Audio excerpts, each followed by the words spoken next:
If you were to send a man to go play competitive Pokemon in Japan for a year, the only language he would come back speaking is dumbfounded, because the Japanese Pokemon circuit is one of the most interesting circuits that we have all around the world due to the best of one closed team sheet nature.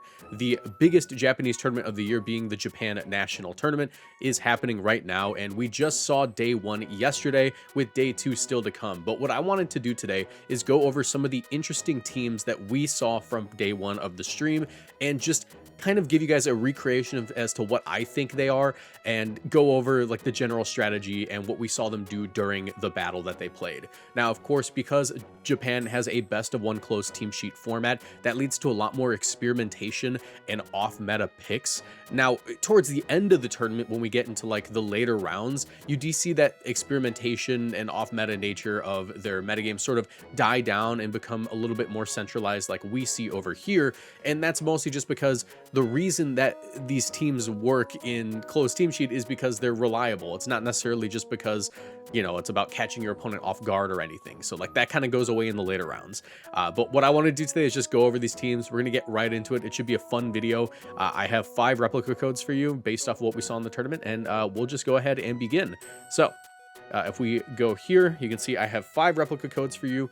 We have a Medicham team that we saw in the early rounds, as well as a Mega Audino team, a Starmie team we saw in the later rounds, an Altaria Sun team that we saw a little bit in the later rounds, and towards the middle of the tournament, we also saw a Gallerian Slowking team. What I'm going to do, though, is I'm going to start off with this Mega Audino team, and I think the way I want to do this is I want to show you guys what happened on stream beforehand at like a faster pace, because I have watched these matches. So I'll be playing the battles at super fast speed with the audio turned down and just a little bit of commentary before we get into like what the team actually does. Or actually, I guess I could show you guys the team first. So yeah, we'll do this first. Few details. So the team consists of a Mega Audino with the ability healer. Obviously, like Mega Audino has that ability when it Mega Evolves too. It has Trick Room, Heal Pulse, Dazzling Gleam, and Rain Dance. We have a Reflect, Light Screen, Fake Out, Rain Dance, Roselle Berry, Sableye. We have a Prankster, Focus Sash, Whimsicott with Moonblast, Tailwind, Encore, and Sunny Day. A Charizard Y with Heat Wave, Solar Beam, Weather Ball, and Protect. A Citrus Berry Farigiraf with Calm Mind, Trick Room, Baton Pass, and Hyper Voice, and an Archaladon with Leftovers, Stamina, Electroshot, Dragon Pulse, Flash Cannon, and Protect. Now, before we go any further in this video, I do need you to know that these are recreations based off of what we saw in each game, and we have very limited information about the teams due to the fact that the circuit is best of one and closed team sheet. So, basically, I have no clue what a lot of the moves are, and it's more like an educated guess based off of what we did see and like what the team structures tend to follow, because we can kind of use basic pattern recognition to sort of figure that out. But yeah, the team basically consists of a lead Farigiraf with a Sableye, where you're able to fake out the opponent, get a Calm Mind off, and since they're not able to use priority moves or anything, like the Farigiraf is able to Baton Pass into what I would assume to be either a Charizard in the back, which can Mega Evolve and go for very powerful Heat Waves, or in the case that we see on stream, like Archaladon, which is able to go for Electroshot, Dragon Pulse, Flash Cannon. And it has, if it goes for the Archaladon, it looks like that they want to play with the Mega Audino. Now, Mega Audino, we didn't see it have Rain Dance on the stream, but based off of context clues, I would imagine that the Mega Audino kind of has to have Rain Dance. We did see it basically, I don't think we even saw it click a move, to be honest, but it did Mega Evolve. And yeah, we'll go ahead and get right into the battle so I can show you guys what happened there. But let's go ahead and go here. And this battle took place at 58:31, so we're going to go ahead and jump there in the stream, and we'll play it at super fast speed so I can show you guys. But yeah. Oh, a little bit earlier, actually. 50... There we go. But as you can see, this player is using the team that I just showed you guys.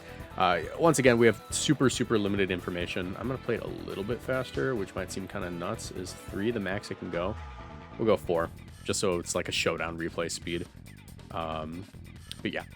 As you can see, they lead off with the Sableye and the Farigiraf, which is going to be a pretty solid lead into like a Audino plus Sneasler lead, Audino plus Sneasler lead, into a Floette plus Sneasler lead, since they can't fake out due to Armor Tail. At least they assume Armor Tail. They get the Calm Mind off, and now Actually, like, Farigiraf's a pretty difficult Pokemon to take out with a Calm Mind boost, especially since this one, I believe, is running the Citrus Berry.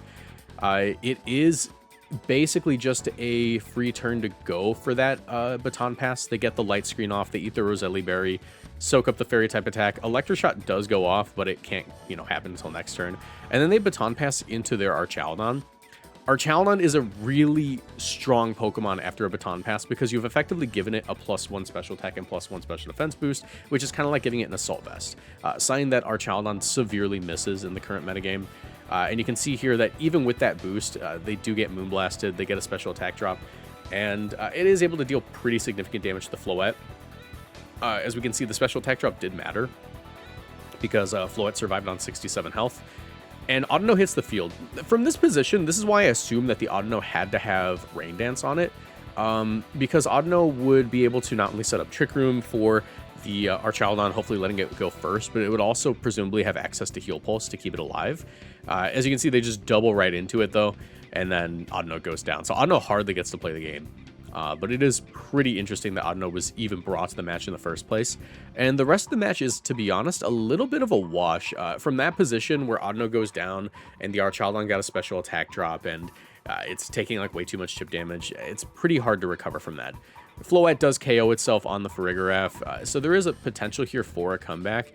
However, instead of going for like a Trick Room, the Farigiraf does go for a Calm Mind, which doesn't really like give you the board position you need where you can come back from that sort of position. Yeah, basically the team has lost. The team very much is like a Protect the President team where you're going all in with the Pokemon that you Baton Pass to. Technically speaking, Farigiraf would also be capable of doing some damage, which I think is what they were going for there with the Calm Mind. But not being able to capitalize on that is pretty bad for them from the position that they're in. And yeah, from this position, it's just easy for the opponents to go for damage and just get rid of everything on the other side of the field. If we assume the Sableye is running no actual attacks other than Fake Out, then the game is basically over, as they're not able to effectively deal with the Archaludon. But yeah, that was a pretty interesting team. It got me interested in like the potential for an Audino team. You can see they're still going to try to go for it. Like, there's no reason to forfeit from this position. There's still a shot. I would say it's a pretty low shot, but there's still a shot technically. And yeah, they kind of just lose from this position.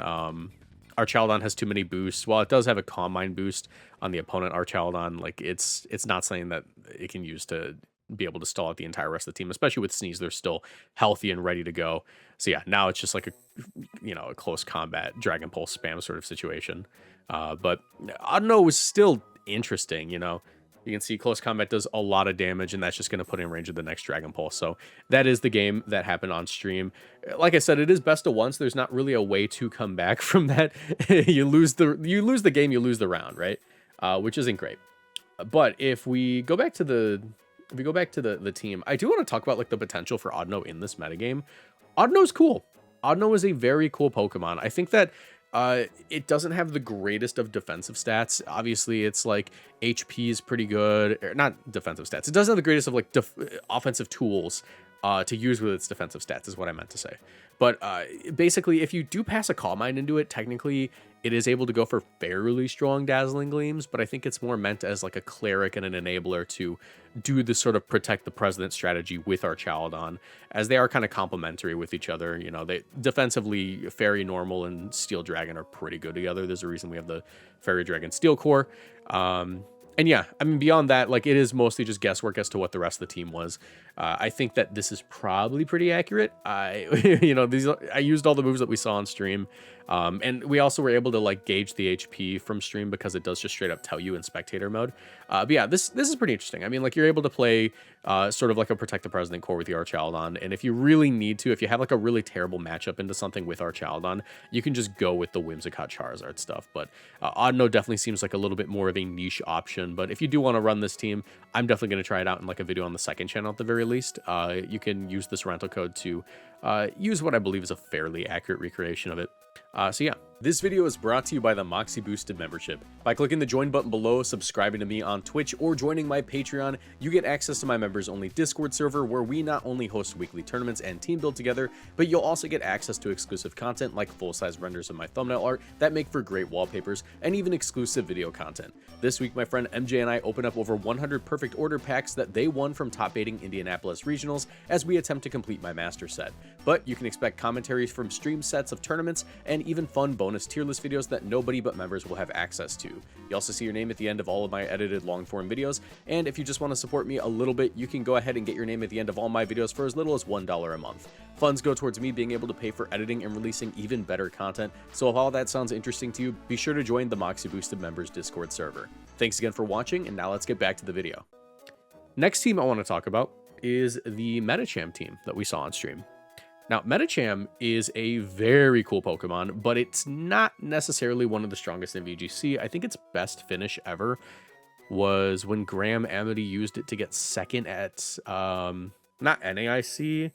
It might have been NAIC in like 2019, but I think it might have been like OCIC, which doesn't exist anymore, which is kind of sad. But yeah, Mega Medicham has the ability... Oh my god, the moveset on this is completely wrong. Let me go fix that real quick. Okay, I fixed the Medicham team. That's the actual rental code. But yeah, we did see this Mega Medicham team do pretty okay. Yeah, it's an interesting team. It is a Mega Medicham, and Mega Medicham has the ability Huge Power. It has 100 speed, 100 attack, which beyond that, its stats are pretty mediocre. But not Huge Power, but Pure Power doubles its attack stat, meaning that it is just going to be able to one-shot a lot of very relevant Pokemon, especially with its coverage moves. We see it use Poison Jab as assigned to deal with Mega Floette, but it also has Rock Slide as an option to deal with Mega Charizard Y. Beyond that, the team does have stuff like Basculegion and Oranguru, and it seems like Mega Medicham is basically just used as a lead Pokemon to enable for the Trick Room mode, as we do have Oranguru with Inner Focus, Encore, Trick Room, Instruct, and it's paired with a what I assume to be a Charcoal Torkoal. We don't really see it happen, but there is like a Sash Basculegion on the team, and there is a Hyper Voice Sylveon. So yeah, I basically just recreated this from what info we were able to scavenge from the matchup, but we can go ahead and check out that battle as well. I think the team's interesting. We definitely see the Medicham pop off, but it doesn't end up going as well as it could, obviously. So yeah, you see the Oranguru Medicham lead. The Trick Room option is there. Obviously, the Fake Out option is also there, but they end up leading off against two Fairy types. Now, Mega Medicham has this massive damage output, obviously. So it Mega Evolves in front of the Floette. With Jolly Max Speed, you're outspeeding most Floettes. Poison Jab is just a straight one-shot, and it's not the bulkiest of Floettes, but you know, it is just one-shotting even like slightly bulkier Floettes. However, Roar from the Ninetales does two things, actually. It not only switches out the Oranguru, but since Roar has the lowest priority in the game, except for Trick Room, it does confirm that Oranguru was going for Trick Room there. So presumably that was the strategy, is going to be to deal with the Floette, switch in, or deal with the Floette, get your Trick Room off, and then try to play like Sylveon offense. But we do see the Basculegion come out here. And now there's no Trick Room up, so Basculegion's in a very strong position. It's a pretty dominating Pokemon right now, obviously. There's a few options. The Basculegion does go for Protect. Blizzard comes out from the Ninetales, and we see Rock Slide as the other coverage move, which is smart. That's obviously going to be for dealing with opposing Charizard and stuff. And Sylveon does pick up the KO here, but now it's a pretty rough position. Basically, Sylveon is able to tank a hit from Tyranitar, but we see it not tank a hit. I'll give you that spoiler. Medicham does go down, and yeah, the Tyranitar had Heavy Slam, which is a one-shot onto Sylveon, which is kind of nuts. You can see the players a little bit disappointed with how that turned out. Close team sheet's crazy, right? Close team sheet is a crazy environment. But yeah, Oranguru comes out. We see the Sash Basculegion. Basculegion is just going to outspeed with Last Respects. It goes to the KO. It deals with the opposing Basculegion. And yeah, Knockoff brings it down to Sash. It's going to drop to Sand, though, and then being encored into Knockoff is not great. We see him end up losing the match there, which is... Yeah, I mean, like, the team led off really strongly. I think that if the Trick Room were to go off, that would have been a very good match for them. But unfortunately, they did have the counterplay. That Roar does just straight up prevent Trick Room from happening, which is pretty cool, honestly. Like we see like interesting teams on both sides of things. But yeah, this is the recreation for that team. I think that this is definitely a team that you can kind of take absolute like points with on ladder. Like you're going to be doing really good on ladder with this team. As it is best of one close team sheet there. So that's why I want to make this video for you guys. So yeah, the team's pretty interesting. Next one that I wanted to cover is going to be what was next on the agenda? Next was the Altaria team. Now, the Altaria team, I actually didn't get the chance to watch, but I saw it on Twitter, but I did also find where it was, so there's going to be a little bit of a live reaction for me. But yeah, this was shared on Twitter, so we do have the exact details, and I think that this is one of the more... It's weird, because there is a weird deer on the team, and weird deer is obviously a weird deer in a weird Pokemon. But it is one of the more standard-ish looking teams that you can kind of understand like how this would pilot even in a best of 3 environment. We have the Mega Charizard Y with Heat Wave, Weather Ball, Solar Beam, and Protect. That's standard. It is also a bulkier Charizard Y, which makes sense. We have the Mega Venusaur with Giga Drain, Leech Seed, Sludge Bomb, and Protect, which paired with Milotic is actually really cool, as Milotic's able to fend off Pokemon like Incineroar that can be a little bit problematic for Venusaur being able to like get its Leech Seed off and install things out. Life Dew also allows for the Milotic to heal up the Venusaur and make it very difficult for the opponent to deal with, kind of just chipping things in range of everything in the back, like Sneasler, or even Weirdeer. And we also see the Weirdeer is rocking the Psychic Skill Swap Trick Room set, which is pretty cool because you can basically force the opponent to give Milotic boosts by skill swapping them Intimidate. And the final Pokemon here is Altaria, which I think is one of the more interesting picks, as Altaria is basically just anti-rain. If Altaria is in the field, no weather happens, which is bad for Charizard, but kind of incredible for Venusaur. Venusaur is then able to sponge hits from opposing Charizard Y. You get Will-O-Wisp to burn things and like stall them out even easier. With the Habanberry, you're taking reduced damage from Dragon-type moves, which means that you don't really care about opposing Garchomp too much, as you can just burn it, roost off the damage. And yeah, of course, you also just have Sludge Bomb from Venusaur to play bodyguard for the Altaria against fairy types like Sylveon or Floette. And the final Pokemon, Weirdeer, like it's definitely one of the more niche options. We've seen some people try to use like Psyshield Bash or stuff, but Psychic makes sense. Like just a dedicated special attacking Weirdeer is going to be a little bit better in a metagame where Intimidate is still pretty relevant. Let's go ahead and jump into that battle. That's going to be one of my live reactions, but yeah, actually it's my only live reaction. Every other battle I actually watched all the way through really quick because they're best of 1, right? But if we go ahead and hop over to this, the Altaria battle happened at 2 hours and 46 minutes in the live stream. By the way, this is still ongoing later on tonight, so if you guys want to watch some Pokemon, I highly recommend you just check out the stream. It's going to be going live again tonight for day 2. But yeah. So here we see it. They end up leading off with the Milotic Venusaur lead into a Floette and Talonflame lead. Obviously, Talonflame is a little bit threatening for Venusaur, as it is able to deal pretty significant damage off of like a Sharp Beak boosted Brave Bird. But Floette isn't actually the scariest Pokemon in the field right now. We do see the Protect come out from the Talonflame. Dazzling Beam does a pretty standard amount of damage to both these Pokemon. They both have pretty great special defense stats. And we can see the Protect, dodge, whatever the Venusaur wanted to go for. Most likely a Sludge Bomb or a Leech Seed. Weirdeer does come out. That's going to Intimidate, make it so the Talonflame is doing basically no damage. And they do lose the Milotic pretty early here. Venusaur is going to come back out. It's not in the worst position. Obviously, with that Intimidate, it's going to be taking reduced damage from Brave Bird, but it's really just a sort of a bad position all around. The pressure that the opponent's able to put on is just a little bit too much. We do see Sludge Bomb just straight up knock out the Floette, which is incredible. And yeah, I mean, like with Floette down, obviously the pressure from the opponent is reduced pretty significantly, but like the rest of the team is just straight up hyper offense. Garchomp can come out. Everything is pretty softened up. That Earthquake isn't going to KO the Venusaur, but it's going to come really close. We do see the Weirdeer go ahead and tank that hit, eat the Citrus Berry, and set up Trick Room, which is very good, actually, because now Venusaur will be one of the first Pokemon to move. It can Giga Drain the opposing Garchomp, get a little bit of health back, and hopefully eat a hit, but obviously they don't really have any tools to one-shot Hydreigon, which can just Draco Meteor whatever it wants. They do give it, I guess they give it Intimidate, which doesn't really matter too much here. Yeah, I mean, like, yeah, it doesn't really do anything. I'm not sure what the strategy is. I guess getting rid of Earthquake Or not getting Earthquake. They got rid of it, Levitate, to make it so the Garchomp hit it with Earthquake. So that is pretty inventive and interesting, but it's not going to matter too much in this endgame situation.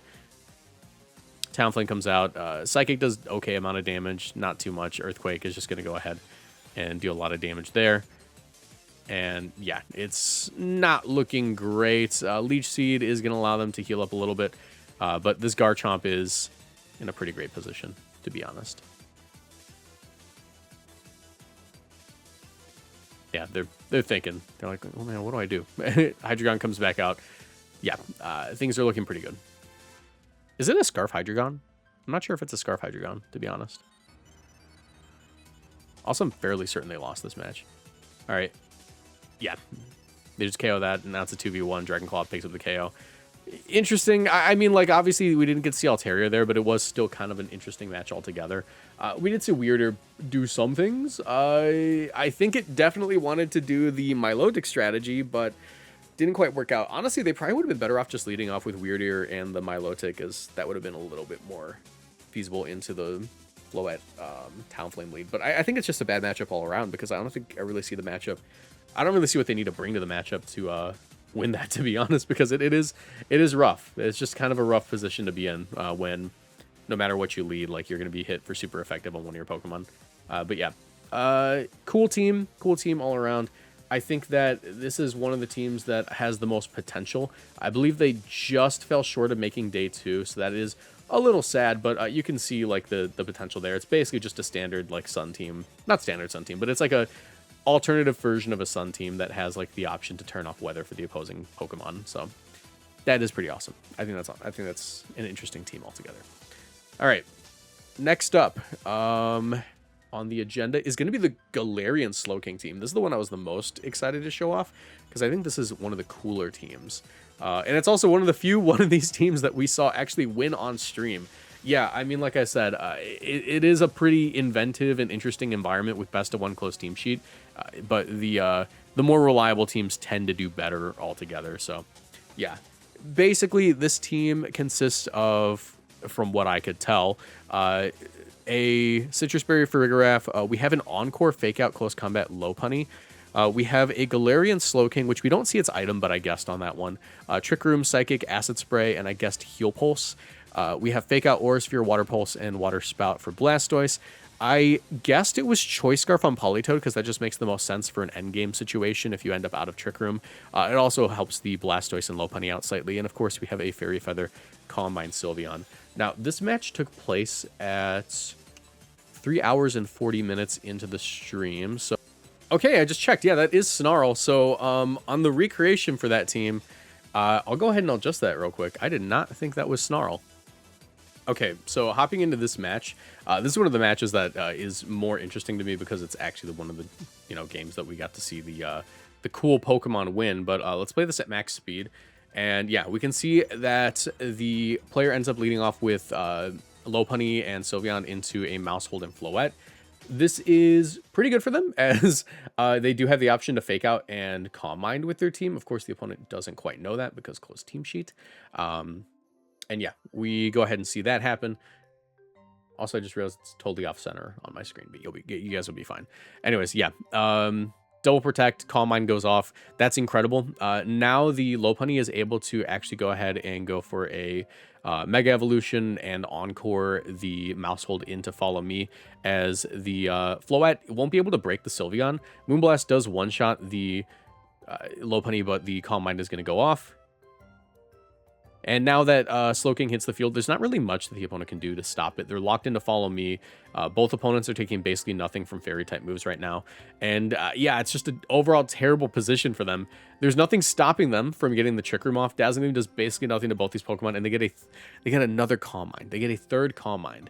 And from this position, Galar Slowking is able to go for its Snarl, which I did not realize that. I fixed the rental team. I paused the video and then fixed the rental team when I figured that out. So I'll show you guys the real code in a second. But yeah, Snarl is going to be able to hit the Sinistcha for super effective damage, and then Hyper Voice just picks up that KO. It's an incredible amount of damage the Sylveon's getting off right now with Fairy Aura and everything. And yeah, this is a very dominating position. yeah, basically we see the acid spray go off that covers for a possible sash on the Basket Legion, and we see the Hyper Voice pick up, and now there's basically nothing that this Floette can do.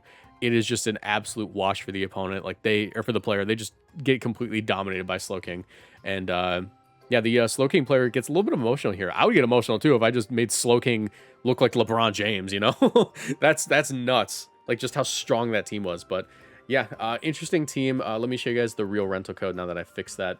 But yeah, we see Twin Beam, Trick Room helping and protect, on-court close combat fake out and protect.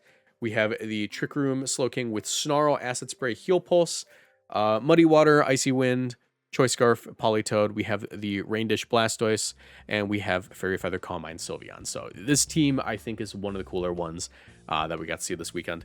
And yeah, let's go ahead and get into the final team that I want to share with you guys. And this one is, once again, a team that didn't perform incredibly on stream, but it really caught my eye. It is a team that seriously caught my eye, and I wanted to share it at least a little bit and try to give my best attempt at a recreation for what we saw on stream. But this was a bulky Mega Starmie team. A bulky Mega Starmie team. 165 HP was the HP stat that we saw, and I just think that that's interesting. That's neat to me, right? Yeah, beyond that, it just seems like a fairly standard rain team, but they also threw a Greninja on there. So I'm not sure what the Greninja's doing, but I just assumed it wants to outspeed like Mega Arrow, and the moveset, because we don't see Greninja on stream, I assumed was Water Shuriken, Hydro Pump, Dark Pulse, as it doesn't make sense for this team to be one of the Ice Spam variants since there's no Snow Setter on the team. But yeah, I assumed that it would be Water Shuriken because Water Shuriken can not only hit things with priority for major damage and rain, but it also technically is a way to activate Stamina Boost on our Chaldon for not a ton of damage. So that's interesting. Let's go ahead and jump into that battle. That battle happened at 5 hours and 38 minutes in, so it is a team that made it fairly deep into the tournament. But once again, they didn't perform incredibly in this matchup. Could be a little bit of a problematic matchup, but obviously they've been doing well up until this point. They lead off with the Sneasler and the Starmie. We go ahead and we see basically 165 HP on Starmie is almost max HP, which makes this turn make a little bit more sense. They protect the opposing Talonflame, and they go for Trick Room. Trick Room's interesting on Starmie because Starmie's a very fast Pokemon. It's got 120 base speed. So I'm not quite sure why that was the case. It makes sense in that matchup. You want to prevent them from getting Tailwind off, or at the very least prevent them from getting full value out of Tailwind. The Sneasler does go for a Rock Slide, so I guess Rock Slide is a move on the Sneasler that we have to add on. But I think that you'll be fine with close combat. But yeah, Kingambit hits the field. It ends up in a pretty bad position. It takes a lot of damage. Sylveon goes for Detect to protect itself, and Rock Slide doesn't do too much. We see it bring down the Sneasler to Sash and go down. And yeah, our Chaldon hits the field. Our Chaldon's going to be a very difficult Pokemon for them to deal with. Basically un-KOable if it gets enough boosts. Sneasler's also in a very bad position. We do see them actually side quick attack their Archaladon to give it a defense boost, which makes sense. That makes it so it'll always tank whatever the Sneasler wants to go for. And yeah, this is pretty cool because it was just a very safe play there. Like, not only are they able to give it a defense boost, but they're just able to call out the Sneasler switching out. And yeah, it's going to get a lot more defense boost down the road. I can kind of skip through the rest of this battle because, to be honest, guys, it is just a Archaladon walling out everything they want to do and the Starmie eventually going down. But I think that that's still a cool team despite us not seeing it win on stream. Like I said, apparently it was a Rock Slide Sneasler. I forgot about that. I only have one Sneasler, so I think that's why I did it. But you'll be fine with this. I don't think you need the Rock Slide. It's a rain team. But yeah, it's interesting. I guess the Starmie is, I at least assumed it was calced to live a Kowtow Cleave from Sneasler since that, or from Kingambit, since that's possible. So I did just give it 30 HP and 15 defense. 15 attack is one of the attack bumps, and then 6 special defense since we're already bulky. I guess since it was Trick Room, it didn't want a lot of speed, so I just didn't invest any in there, as it's going to be naturally outspeeding the bulkier Charizards anyways. But this is one of the more mysterious teams to me that we saw on stream because we really didn't get a lot of info, and it went far. So obviously, like, Greninja had to do something at some point in the tournament. This is just my best attempt at a recreation for it. So yeah, I just wanted to share these teams today. We'll go through the rental codes once again, and I'll get full info in the description down below. But for the Starmie team, of course, the rental code is WYE54YSGNE. For the Audino team, the rental code is CJ7Y19564S. For the Mega Medicham team, the one I think is the most interesting that we saw so far, to be honest, that's the Slowking team I thought was more interesting. LR2L0T7Y66. And the Slowking team that I think is probably going to be the best for ladder purposes is E9P7KLD349. But yeah, once again, I highly encourage you guys to watch the Japan National stream tonight. There's so much that you can learn from it, even if it isn't like standard Pokemon play, even if it is weird off meta stuff. There's still a ton that you can get from this tournament, and like the level of play towards like the later rounds is of course going to be some of like the best in the world. So definitely watch the stream, check it out if you can. If you guys enjoyed, leave a like, subscribe, turn on notifications, and I'll see you guys in the next one. Bye.